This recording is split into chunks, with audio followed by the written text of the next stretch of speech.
प्यारे बच्चों, स्वागत है आपका हमारे YouTube चैनल पे। आज हम पढ़ने वाले हैं यूपी बोर्ड कक्षा 12 के हिंदी काव्य खंड से महादेवी वर्मा के गीत। तो आज का वीडियो बहुत ही स्पेशल होने वाला है। वीडियो को लास्ट तक देखें। यूपी बोर्ड कक्षा 12 की हिंदी काव्य खंड से हम आज पढ़ने वाले हैं छायावाद की प्रमुख कवित्री रही महादेवी वर्मा द्वारा रचित गीत। इस पाठ में हमें 3 गीत पढ़ना है जो कि महादेवी द्वारा रचित हैं। पहला गीत है हमारा चीर सजग आंखें उनीदी, जो कि आज हम पढ़ने वाले हैं।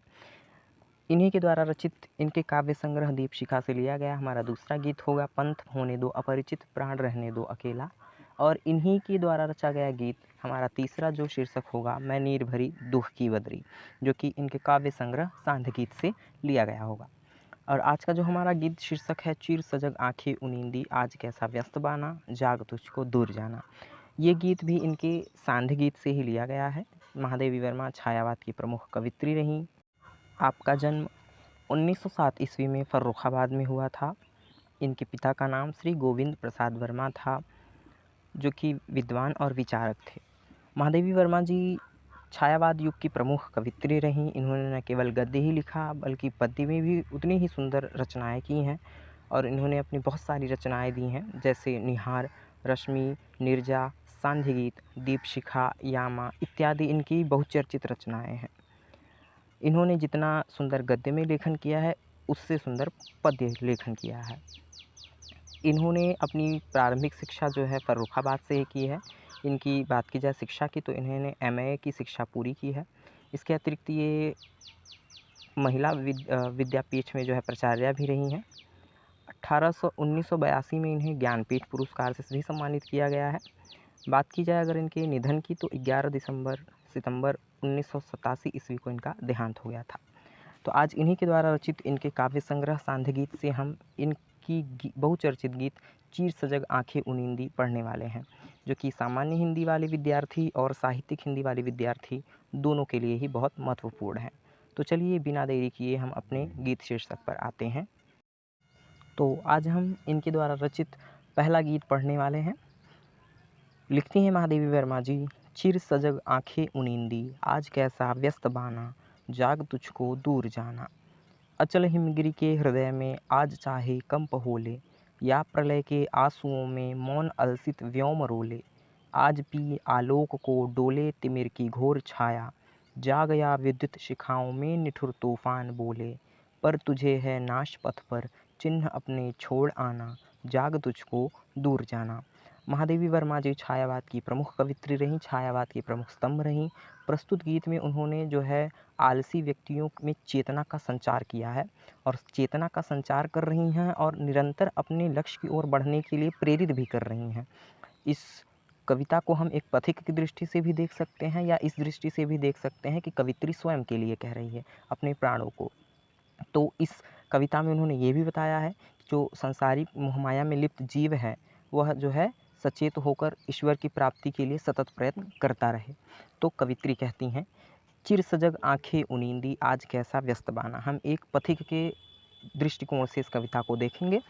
कवित्री कहती हैं कि हे पथिक, चीर सजग, चीर का अर्थ होता है हमेशा से, सजग यानी सजग, कि हमेशा से सजग तुम्हारी, सजग यानी कहते हैं जिनमें नींद ना हो। आंखें उनींदी कि आज उन आँखों में नींद कैसा है, कि हे पथिक हमेशा से सजग तुम्हारी आँखों में आज नींद कैसी है। आज कैसा व्यस्त बाना, व्यस्त का मतलब होता है अस्त व्यस्त, बाना यानी वस्त्र। आज तुम्हारे जो वस्त्र हैं ये अस्त व्यस्त क्यों दिख रहे हैं। हे पथिक तुम्हारी सदैव से सजग आँखों में आज नींद कैसा, और ये तुम्हारा जो पोशाक है, तुम्हारा जो वस्त्र है वो अस्त व्यस्त क्यों है। जाग तुझको दूर जाना, जग जाओ तुम्हें दूर जाना है। अचल हिमगिरी के हृदय में आज चाहे कंप होले। कवित्री कहती है अचल का मतलब होता है निश्चल, कि अडिग जो हिमालय है उसका हृदय चाहे आज कंपित होले। कंपित का अर्थ होता है कंपन होले, कि अटल हिमालय के हृदय में चाहे आज कंपन हो जाए। या प्रलय के आंसुओं में मौन अलसित व्योम रोले। जो व्योम है वो व्योम का अर्थ होता है आकाश। आलसित यानी अलसाया हुआ, कि जो अलसित अलसाया हुआ व्योम है वो प्रलय के आंसू रोने लगे, अर्थात जो व्योम है वह घनघोर वर्षा करने लगे।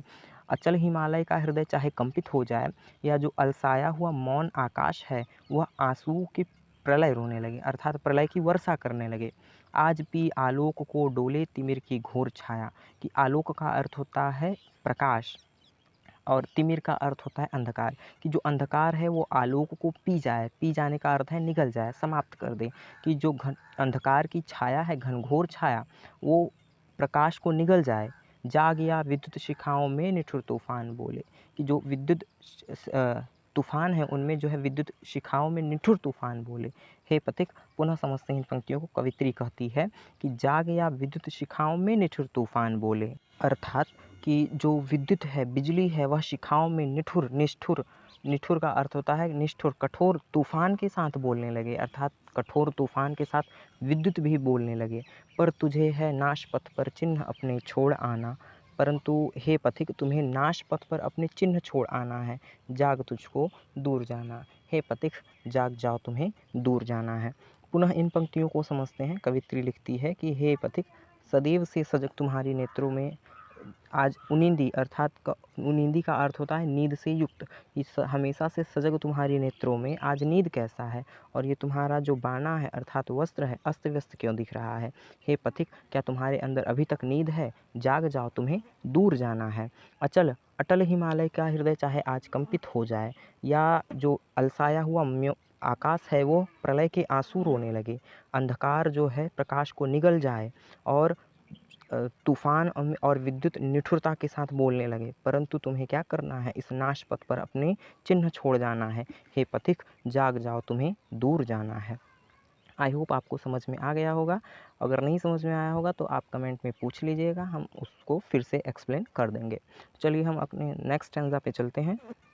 आगे कवित्री कहती हैं, बांध लेंगे क्या तुझे यह मोम के बंधन सजीले, पंथ की बांधा बनेंगे तितलियों के पर रंगीले, विश्व का क्रंदन भुला देगी मधुप की मधुर गुनगुन, क्या डुबा देंगे तुझे यह फूल के दल ओस गीले, तू न अपनी छाह को अपने लिए कारा बनाना, जाग तुझको दूर जाना।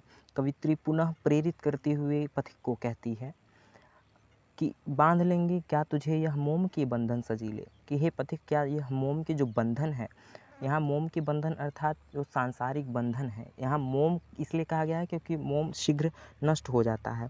तो कवित्री कहती है कि ये जो संसार के शीघ्रतम नष्ट होने वाले बंधन हैं, वो क्या तुम्हें रोक लेंगे, तुम्हारे मार्ग का, तुम्हारे पथ की बाधा बन जाएंगे। हे पथिक, बांध लेंगे क्या तुझे यह मोम के बंधन सजीले, कि क्या तुम्हें यह मोम के जो बंधन है अर्थात मोमबत्ती के समान, मोम के समान जो है शीघ्र नष्ट होने वाले जो तुम्हारे संबंध हैं, वो क्या तुम्हें बांध लेंगे स्वयं में। पंथ की बाधा बनेंगी तितलियों के पर रंगीले, ये जो संसार की सुंदरता है उसको कवित्री ने यहाँ तितलियों के रंगीले परों से मिलाया है, कि जो संसार की सुंदरता है वो तुम्हारे पथ की बाधा बन जाएगी, क्या तुम्हें जो है तुम्हारे पथ की जो है रुकावट बन जाएगी। विश्व का क्रंदन भुला देगी मधुप की मधुर गुनगुन, और जो विश्व का क्रंदन है, विश्व का जो रोना है, विश्व का जो करुण स्वनी स्वर में जो विलाप है, वो तुम मधुप, मधुप कहते हैं भौरे को, मधुर यानी मधुर, गुनगुन यानी गुनगुनाहट, कि मधुर भौरे की मधुर गुनगुनाहट में क्या तुम विश्व का क्रंदन भुला दोगे। क्या डुबा देंगे तुझे यह फूल के दल ओस गीले, क्या फूल की पंखुड़ियों पे पड़े हुए छोटे छोटे ओस के जो कण हैं, क्या तुम उसमें गीले हो जाओगे, क्या उसमें डूब जाओगे।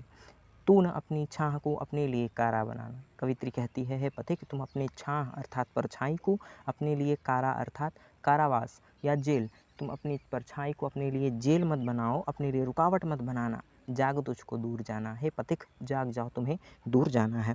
पुनः समझते हैं इन पंक्तियों को। कवित्री कहती है हे पथिक, क्या मोम के समान शीघ्र नष्ट होने वाले सांसारिक बंधन तुम्हें स्वयं में बांध लेंगे, अर्थात तुम्हें जो है पथ से भटका देंगे। क्या तितलियों के पर के समान रंगीली जो सांसारिक ऐश्वर्य है तुम्हारे पथ की बाधा बन जाएगी, तुम्हारे पथ की रुकावट बन जाएगी। क्या तुम भंवरों के मधुर गुणगान में जो है विश्व के क्रंदन को भुला दोगे। क्या पुष्प पर पड़े हुए ओस के जो कण हैं वो तुम्हें स्वयं में डुबा लेंगे। हे पथिक, तुम अपनी परछाई को अपने लिए कारावास मत बनाओ, जाग जाओ, तुम्हें दूर जाना है। चलिए इसका अगला स्टैंजा देखते हैं कवित्री जी क्या कहती हैं महादेवी वर्मा जी। आगे महादेवी वर्मा जी लिखती हैं कि वज्र का उर एक छोटे अश्रुकण में धो गलाया, दे किसे जीवन सुधा दो घूंट मदिरा मांग लाया। सो गई आंधी मलय की बात का उपधान ले क्या, विश्व का अभिशाप क्या चीर नींद बनकर पास आया।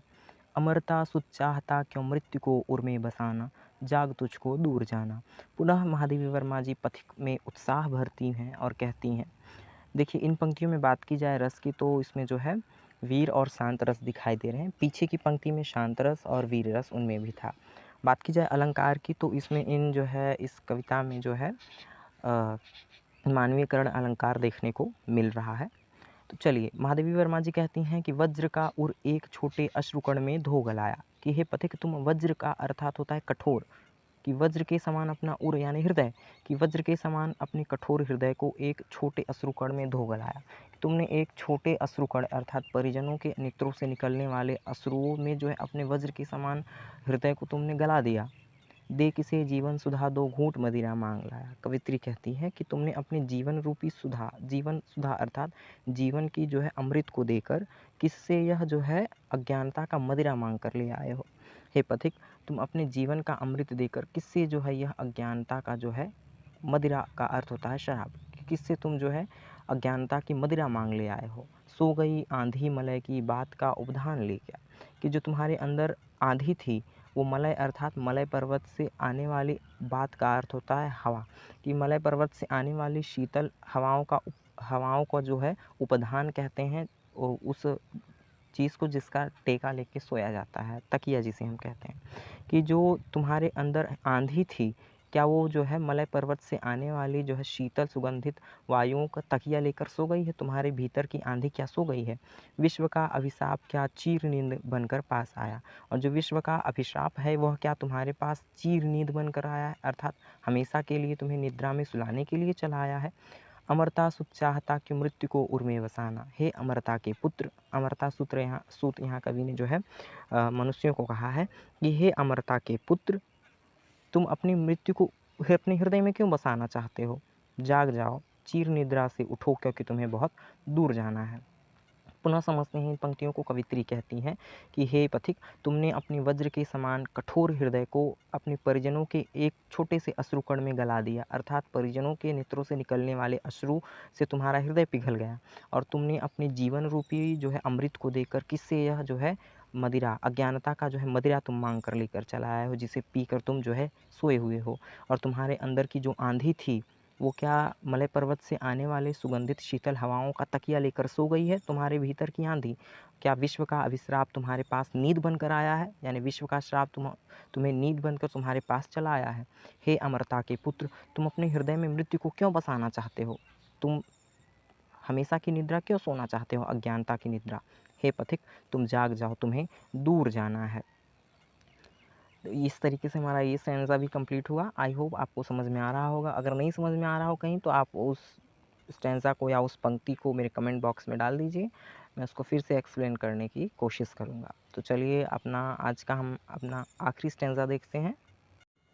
आगे महादेवी वर्मा जी लिखती हैं, कहन ठंडी सांस में अब भूल वह जलती कहानी, आग हो उर में तभी दृग में सजेगा आज पानी, हार भी तेरी बनेगी माननी जय की पताका, राख क्षणिक पतंग की है अमर दीपक की निशानी, है तुझे अंगार शैया पर मृदुल कलियां बिछाना, जाग तुझको दूर जाना।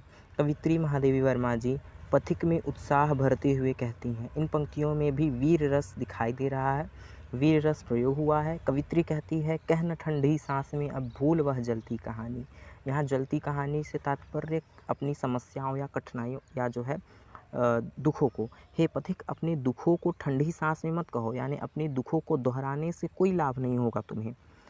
आग हो उर में तभी दृग में सजेगा आज पानी, कि तुम्हारे हृदय में यदि आग हो, यदि तुम्हारे हृदय में आग हो तभी तुम्हारे नेत्रों में पानी जो है सुशोभित होगा। कि हे पथिक अपनी दुखों को जो है ठंडी सांस में दोहराने से कोई लाभ नहीं होगा। यदि तुम्हारे हृदय में आग हो तभी तुम्हारे नेत्रों में पानी सुशोभित होगा। हार भी तेरी बनेगी माननी जय की पताका, जो तुम्हारी हार भी है वह जय की पताका, पताका का अर्थ होता है झंडा, कि तुम्हारी जो हार है वह विजय का पताका भी बनेगी। कि जो तुम्हारी असफलता है वह भी जो है असफलता भी जो तुम्हारी विजय की पताका बन जाएगी। तो इसलिए केवल जो है ठंडी सांस में अपनी जो है बातों को दोहराओ मत, अपने कष्टों को दोहराओ मत। कहो ना, तुम्हारे हृदय में आग होना चाहिए, और जो तुम्हारे हृदय में आग होगा तो भी तुम्हारे नेत्रों में पानी सुशोभित होगा। यानी तुम्हारा रोना भी तभी जो है सफल होगा जब तुम्हारे हृदय में उस कार्य के प्रति जो है दृढ़ता होगी। राख क्षणिक पतंग की है अमर दीपक की निशानी। कवित्री कहती हैं कि जो पतंगा कीड़ा होता है वो दीपक के चारों ओर भ्रमण करता है और अंत में जो है उसी में जलकर नष्ट हो जाता है। तो कवित्री कहती है कि उस जले हुए पतंगे कीड़े की जो राख है वह क्षणिक है, परंतु दीपक की जो निशानी है, जो दीपक की ज्वाला है, वह अमर है। हे पथिक, यदि तुम जो है कर्तव्य पथ पर चलते हुए नष्ट भी हो गए तो तुम्हारा नष्ट होना जो है वो अमर दीपक की निशानी कहलाएगी। यानी पतंगे का जो है जल जाना भी दीपक की अमरता में जो है मिला हुआ है। तो तुम यदि साधक को प्राप्त करते हुए नष्ट भी हो जाते हो तो तुम्हारा नष्ट होना भी जो है उस ईश्वर के लिए जो है अमरता का प्रतीक होगा। है तुझे अंगार शैया पर मृदुल कलियाँ बिछाना, कि हे पथिक तुम्हें अंगार शैया अर्थात तुम्हें कष्टों पर जो है मृदुल कलियाँ बिछाना है। मृदुल का अर्थ होता है कोमल। यहाँ मृदुल कलियाँ मृदुल कली से आशय जो है मधुर संबंधों से है कि तुम्हें इस अंगार शैया पर तुम्हें कष्टों पर भी जो है संयम रखते हुए मृदुल कलियाँ बिछानी हैं। सुख के जो है मृदुल कोमल कली बिछानी है। हे पथिक जाग जाओ तुम्हें दूर जाना है। पुनः इन पंक्तियों को समझते हैं। कवित्री कहती है कि हे पथिक तुम अपनी बीती हुई कहानी को अब मत दोहराओ। ठंडी सांस में उस बीती हुई कहानी को मत कहो, क्योंकि उसको दोहराने से कोई लाभ नहीं होगा। तुम्हारे हृदय में आग होगा, यानी तुम्हारे हृदय में दृढ़ता होगी, तभी तुम्हारे नेत्रों में पानी सुशोभित होगा। यानी तुम्हारा रोना भी तभी उचित है जब तुम्हारे हृदय में उस कार्य के प्रति दृढ़ता होगी, तुम्हारे हृदय में आग होगा। तुम्हारी हार भी जो है विजय की पताका बनेगी। जिस प्रकार से पतंगा कीड़े की जो राख है वह क्षणिक है, लेकिन वो दीपक के लिए अमरता की निशानी है। उसी प्रकार से हे प्रतीक कर्तव्य पथ पर चलते हुए यदि तुम नष्ट भी हो गए तो तुम्हारा नष्ट होना जो है अमरता की निशानी होगी। हे पथिक तुम्हें इस संसार के कष्टों पर मृदुल कलियाँ बिछानी है, सुखों की जो है मृदुल कली बिछानी है। हे पथिक अब चिर निद्रा में मत सो, जाग जाओ, क्योंकि तुम्हें बहुत दूर जाना है। तो आज का ये हमारा टॉपिक यहीं पे क्लियर होता है। आई होप आपको समझ में आ गया होगा। नहीं समझ में आया होगा तो कमेंट बॉक्स में डालिएगा, मैं उस पद को पुनः समझाने का प्रयास करूँगा। और जाने से पहले आप लोगों से रिक्वेस्ट है कि अगर अभी तक आपने हमारे चैनल को नहीं सब्सक्राइब किया है तो इसे जल्दी से सब्सक्राइब करके बेल आइकन को ऑल पर सेट करें। वीडियो पसंद आया हो, व्याख्या समझ में आई हो तो हमारी इस वीडियो को लाइक करना ना भूलें और इस वीडियो को अपने मित्रों में ज़्यादा से ज़्यादा साझा करें ताकि वो भी घर बैठे आसानी से हिंदी विषय की पढ़ाई करते रहें। तो अब हम मिलेंगे आपसे इसी शीर्षक के गीत 2